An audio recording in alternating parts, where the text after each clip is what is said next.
Halo sahabat pecinta catur, selamat datang kembali di Catur Talk Indonesia. Tentunya cukup banyak juga di request teman-teman updatean pertemuan Ali Reza Firauja menghadapi juara catur dunia terbaru Ding Liren pada event Grand Chess Tour Superbet Chess Classic Romania.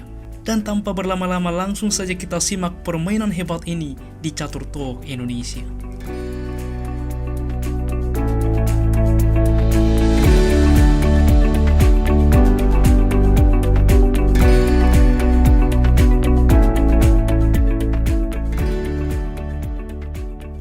Baiklah teman-teman, di sini Ali Reza Firauja putih memulangkah dengan pion ke-4, dibalas Ding Liren E5, kuda ke F3, kuda ke C6 dan gajah ke B5, Ruy Lopez di papan.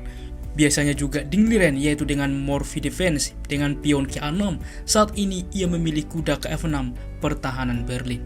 D3 saat ini, gajah ke C5, lalu C3.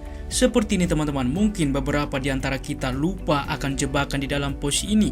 Mungkin ada yang berpikir mengapa tidak gajah memukul kuda dengan harapan pion sentral hilang. Masalahnya teman-teman, hitam punya counter attack menteri ke D4, ancaman skakmat, waktu yang sama mengancam kuda.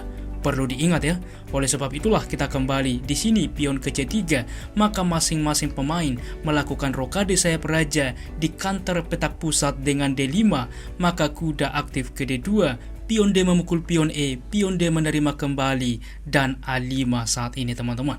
Berlanjut menteri ke C2, karena sebelumnya seperti ini. Bagaimana jika saat ini baru gajah memukul kuda, dengan harapan juga kuda memukul pion sentral. Di sini juga punya counter attack ke depan, walaupun teman-teman dikorbankan pion juga ke depan, tetapi kompensasi pengaktifan perwira, di mana benteng akan ke E8, kuda memukul pion mengancam menteri, menteri ke D7, kuda ke D4, gajah memukul kuda, pertukaran menteri memukul pion, di mana ke depan gajah aktif, pion ini pun cukup banyak diserang. Oleh sebab itulah teman-teman, kita kembali.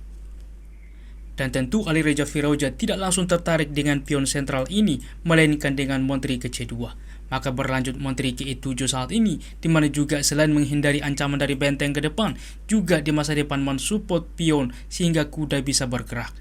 Pion ke-4 berlanjut, lalu kuda ke B8, di mana kita lihat teman-teman, selain mereposisi kuda, makanya menteri sudah mensupport pion, juga dapat mengaktifkan pion, mengusir gajah. Pion ke H3 berlanjut, langkah propalaktif, langkah tunggu, mengontrol petak penting G4, juga tentunya membuka ruang sewaktu-waktu bagi raja. Benteng ke-8 berlanjut, gajah mundur ke E2, kuda ke D7, lalu benteng ke E1. Kuda ke F8 lagi-lagi mereposisi diri ke depan, di mana juga mengaktifkan diri ke petak yang lebih aktif, juga membuka akses bagi gajah.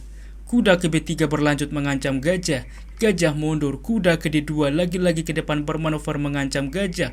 Oleh sebab itulah gajah ke E6, kuda tetap ke C4, ditukarkan gajah terhadap kuda, gajah memukul gajah. Kita lihat cukup strategis di masa depan. Kuda ke E6 lagi-lagi bermanuver ke depan, dicegah tentunya dengan G3. H5 saat ini mendorong ke depan, dan raja ke G2 ini opsi terbaik. Bagaimana bang jika dicoba menghentikan pion ini dengan H4 misalkan? Masalahnya petak ini menjadi lemah dan menjadi strategis bagi hitam. Oke teman-teman, oleh sebab itulah di dalam posisi ini tetap tentunya raja ke G2, maka H4 saat ini, menteri ke E2, di mana juga tentunya mencegah akses kuda teman-teman. Di dalam posisi ini langkah benteng untuk menumpuk ke depan, juga melindungi baris ke-7 adalah opsi. G6 dipilih oleh Ding Liren. Maka kuda ke D2 mereposisi diri ke depan, kuda ke C5, dan kuda ke F3, masing-masing juga mengorbankan pion. Diterima juga pion terlebih dahulu memukul pion, pertukaran baru kuda memukul pion sentral, kuda ke G5 saat ini teman-teman. Inilah tujuannya, mengancam pion lemah F7. Maka kuda ke D6 mundur, mengancam gajah juga mensupport pion, maka gajah mundur ke A2 tetap juga mempertahankan diagonal ini teman-teman. Saat ini juga pion ini terancam sehingga benteng ke E8 mensupport pion, dan H4 berlanjut. Raja ke G7, benteng ke F1 lagi-lagi memantau ke depan, pion F7, benteng ke D8, gajah ke D2 berlanjut menghubungkan benteng satu sama lain. E4 mendorong ke depan sehingga supaya gajah tidak terjebak, gajah ke F4. Pion ke E3 fokus rencana, dan benteng ke D1 saat ini. Di sini sangat komplikatif teman-teman. Bagaimana jika di dalam pos ini mungkin ada yang berpikir gajah memukul kuda, mengurangi defender terhadap juga pion. Masalahnya benteng menerima, walaupun kuda memukul pion. Di sini benteng kedua inilah masalahnya teman-teman. Kuatnya pion ini mensupport juga benteng mengancam menteri, mengancam raja. Oleh sebab itulah di dalam posisi ini Alireza benteng ke D1. Disinilah posisi kritikal di mana Ding Liren kuda ke F4. Cukup logis teman-teman. Bukan kuda satu lagi, tetapi inilah yang dipancing Alireza dengan kalkulasinya yang luar biasa. Saya akan menunjukkan kepada Anda cukup jelas perbedaannya bahwa kuda D justru adalah opsi terbaik. Dengan ide kuda memukul pion juga mengancam benteng, benteng memukul benteng, pertukaran kuda ke F2 sangat kuat teman-teman. Di mana benteng ke E1, maka tentu menteri ke E4 skak. Dan apa yang harus dilakukan? Harus sangat berhati-hati karena ancaman skakmat ke depan. Menteri menutup kuda ke D3 dan sangat komplikatif ke depan, keunggulan masih dipegang oleh hitam. Namun teman-teman, ketika di dalam posisi seperti ini dipilih dengan kuda ke E4, yang menjadi tantangan teman-teman Anda pos PD ini, apa langkah terbaik lanjutan yang dipilih oleh Alireza Firouzja di dalam posisi seperti ini? Bagaimana teman-teman? Selamat bagi Anda yang bisa menemukan langkah itu ialah dengan gajah memukul kuda D6 teman-teman. Mengurangi defender, membuka juga akses benteng. Di sini tentunya kuda memukul gajah juga mensupport pion, maka saat ini gajah memukul pion mengancam benteng. Karena seperti ini, apabila terlebih dahulu benteng langsung memukul kuda, ini berbeda teman-teman. Benteng memukul benteng, walaupun benteng memukul pion, skak waktu yang sama mengancam menteri. Masalahnya teman-teman, benteng kedua mengembalikan menteri yang hilang. Oleh sebab itulah cukup cerdas Alireza.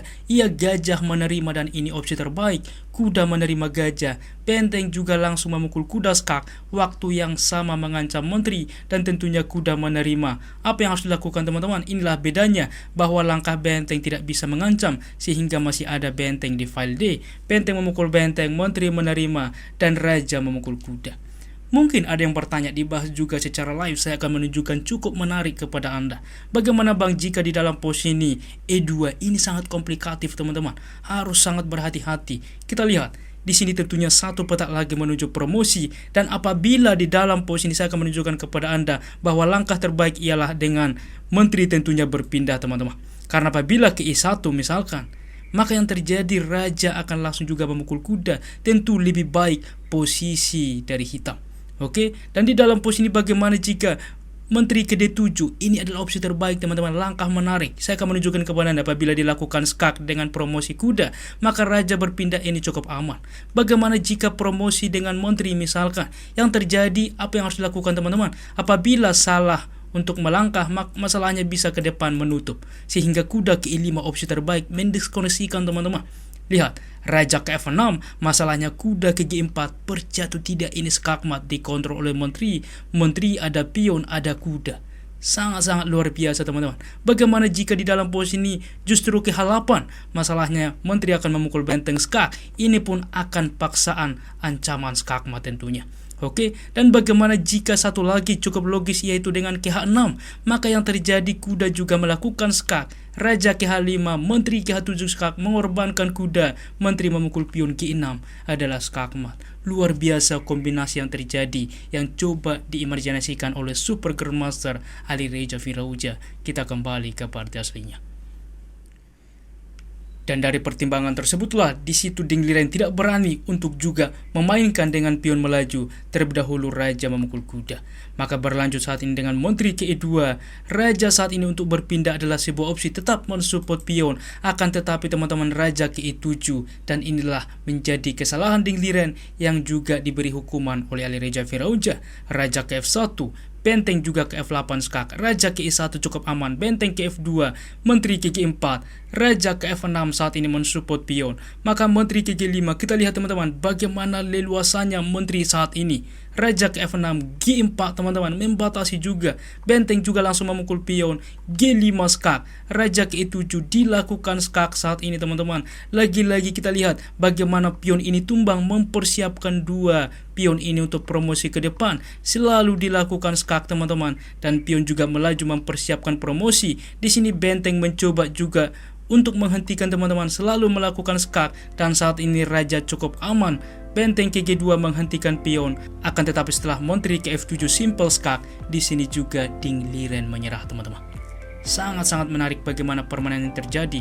Mengapa Ding Liren menyerah? Tentunya apabila raja tentunya berpindah ke E4, masalahnya dilakukan skak, benteng akan tumbang. Oke, dan bagaimana jika raja berpindah ke G3, maka pion akan promosi, masalahnya tempo skak teman-teman. Jelas di sini dalam skala Super Grandmaster Alireza sangat unggul. Luar biasa bagaimana part yang terjadi. Berikut adalah tingkat akurasinya. Ulasan permainan dari komputer menunjukkan bahwa tingkat akurasi Alireza Firouzja 90,6% dan Ding Liren 81,8%. Luar biasa teman-teman bagaimana performa yang terjadi, dan juga Alireza adalah orang pertama yang mengalahkan Ding Liren pada partai klasik setelah Ding Liren menjabat sebagai juara catur dunia teman-teman. Merupakan sebuah kabar yang juga menghebohkan dunia catur. Baiklah teman-teman, demikianlah ulasan catur hari ini. Jika kawan-kawan suka dengan konten catur seperti ini, dukung kami dengan cara like, subscribe, dan juga share yang membuat kami semakin bersemangat lagi di dalam mengupdate konten catur menarik lainnya. Apabila ada saran ke depan dan juga request, jangan ragu tuliskan di kolom komentar dan kami akan berusaha membuat requestan dari Anda. Salam Catur Talk Indonesia, sampai jumpa di video berikutnya. Keep sharing and keep loving. Bye-bye.